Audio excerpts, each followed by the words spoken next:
to Daphne's Kitchen. I hope you're doing well. If you're a new subscriber, welcome. Thank you for clicking the subscribe button. If you're yet to click that subscribe button, do not hesitate. Just click that subscribe button and you'll never be disappointed. Today I have here my simple waakye stew, straightforward to the point.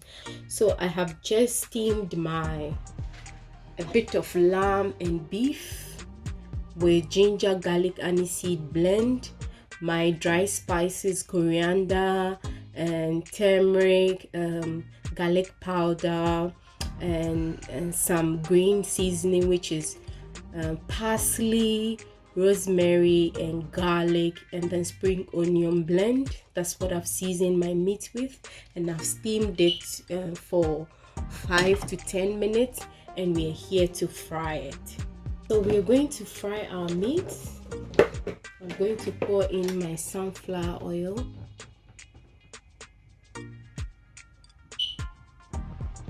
just enough to fry the meat, and put on my flame. So I'm going to leave the oil to get hot, and when it's hot we will fry our meat, so stay tuned. So far we are going to check if the oil is hot.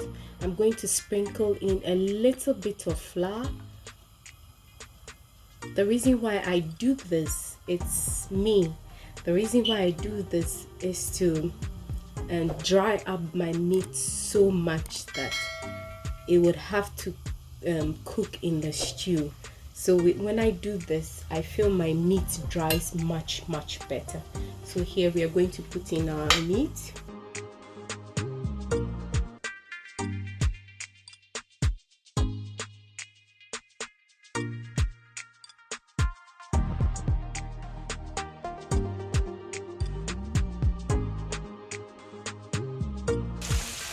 So we are going to leave it 5 to 6 minutes before we flip to the other side for it to also fry. So I'll see you back in about 5 to 6 minutes. So after 5 minutes, we are going to check. We can see it browning. So you see the reason why I put the flour in, it dries my meat perfectly. So I'm just going to flip and then give it 2 to 3 minutes, and it's done. I'll take it out.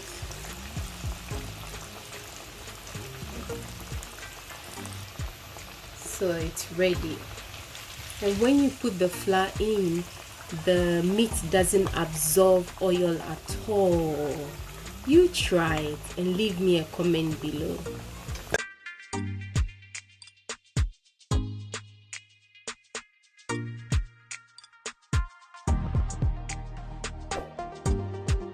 Just a little bit of flour, then you put in your meat.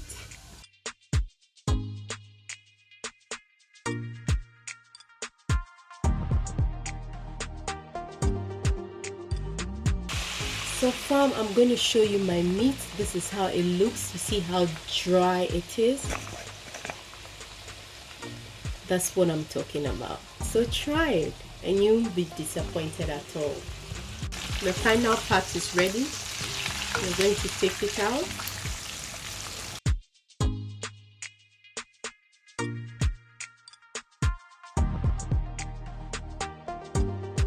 Have a saucepan on fire,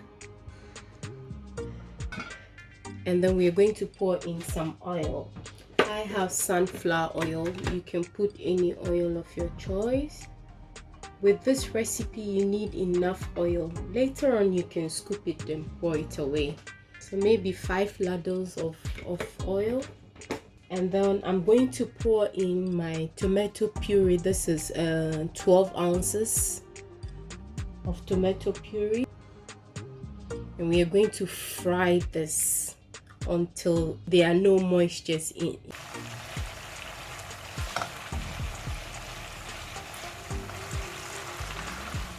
We are still frying. Some few minutes more and we can add the other ingredient. So here I have 3 medium-sized onion. With this recipe, use lots of onion, but with the other ingredient I've added enough onion, so this is just enough for now. I'll be adding more onion. So this is just garlic, onion, and fresh chili blended together.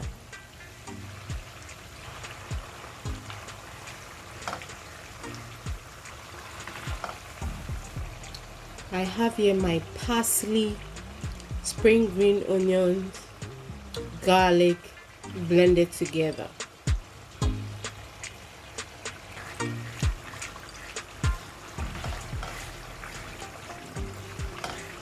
So at this point, I'm just going to add half a cup of my stock, and I'm not going to add salt now. I'll wait. So I'm going to cover this. The stew is not even ready, but the aroma in the kitchen. So I'm going to cover this to let it cook through thoroughly, and then I'll add my blended tomatoes.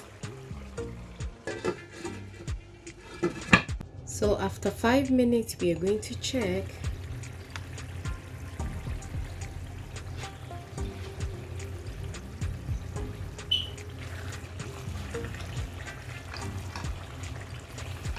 So I think it's time to add our tomatoes.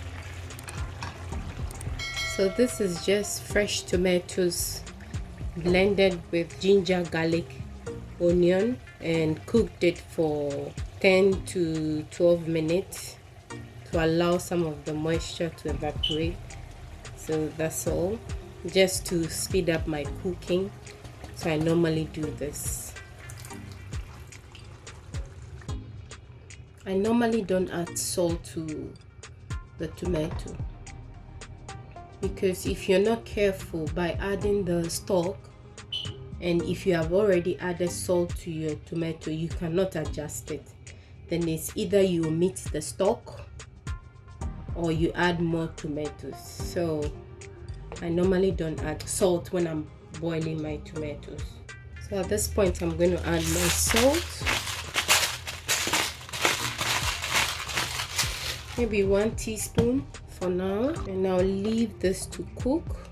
So I'm going to add, before I cover this to cook, I'm going to add another half cup of my stock to loosen up the tomato a bit.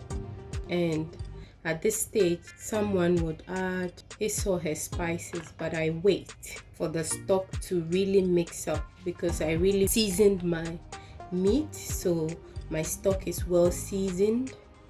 So I'll wait until it's nearly cooked before I add my seasoning. And when you do that too, it brings out the flavor of the dish. So we're going to cover this and leave it to cook after maybe 7 to 9 or 10 minutes, and then we can come back and check. So after 7 to 8 minutes, we are going to check. So if you see these bubbles, it means it still has a bit of moisture, all right, in it. This foamy part still has some moisture, so we're going to cook out the moisture. That's the secret of this sauce. We'll come back after 7 to 8 minutes again to continue. So we are going to check again. We are nearly there, but not there. So at this point, I'm going to put off the fire, and then I put in my meat, and then until I get the desired look of the perfect Waakye stew. So I'm going to leave this over the stove top. We are nearly there. You can see a little bit of moisture is in there, and we'll get it salted. I have here my shallot. I normally buy them, peel them, and then keep them in the freezer. I'm just going to put them in, And then I have one medium-sized onion here, and I'm just going to stir it.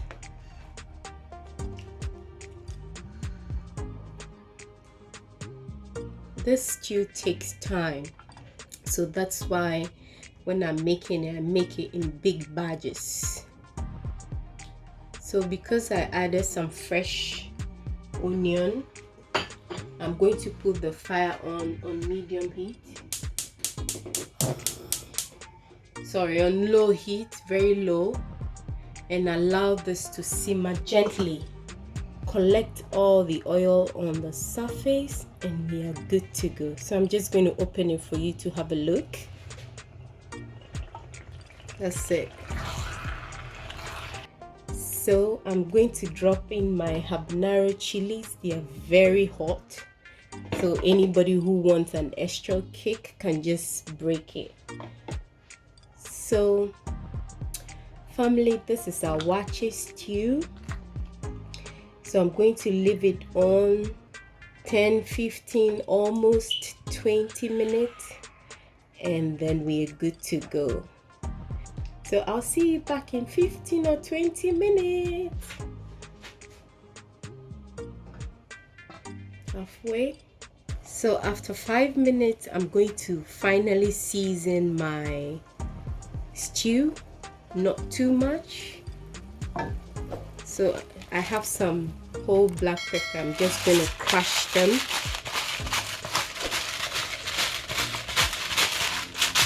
Maybe a 1/4 teaspoon. I love my turmeric in my everything, my stew soups, because you know it's good and it has inflammatory purposes, so it's good to use it. It's good for your tummy, it's good for your health as well. So 1/2 teaspoon will do. And I've got my homemade spice blend. In this blend I have calabash nutmeg, I have coriander seeds, I have dry rosemary, I have a bit of thyme, I have a bit of inkitin, I have grains of psyllium or inkitin. The other name is anise. So that's what I blend together. And waakye stew is not complete without calabash nutmeg. That's the secret, how the Northerners do make it. So remember to grab one and add it to your dish. Just one, it goes a long way. Grind them and add it to your stew when it's almost done. And the aroma, oh my days. So that's all. Finally, my bay leaves, maybe 1 or 2 will do. A quick stir.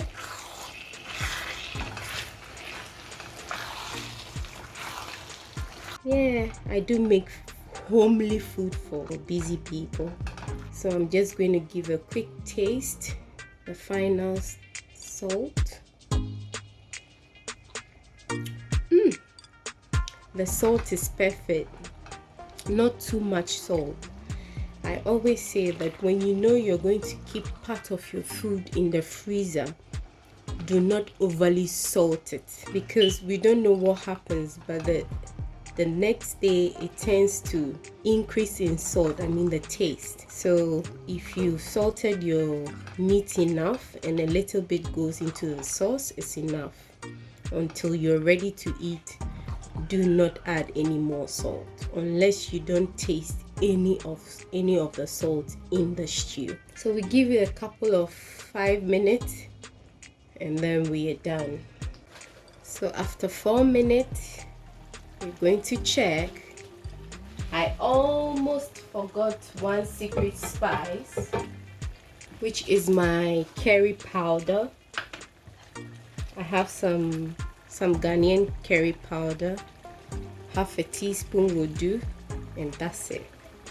Give it a quick stir, and then as soon as it hits the stew, the aroma just changes to something else. So You can see the oil has collected on top of the stew. I'll add the last bit of shallot, and then we'll give it just 2 minutes. So family, this is our waakye stew, and I hope you're going to try this. You will never be disappointed. You will enjoy, you will love it. You will love it. So the last 2 minutes and we are done. So family, our stew is done. Just have a look. I know you're going to try it. Our stew is ready, and I'd like to say thank you for sticking by. God bless you, and remember, what God cannot do does not exist. I hope you're going to try this recipe with your family and friends, and then you leave me a comment below. You can send these pictures of your food when you try them on my Instagram page _Daphne's Kitchen _ and I will have a look and leave you a comment. Thank you all for watching. I'll come your way again with another recipe. Stay blessed, and I'll see you again. Bye bye.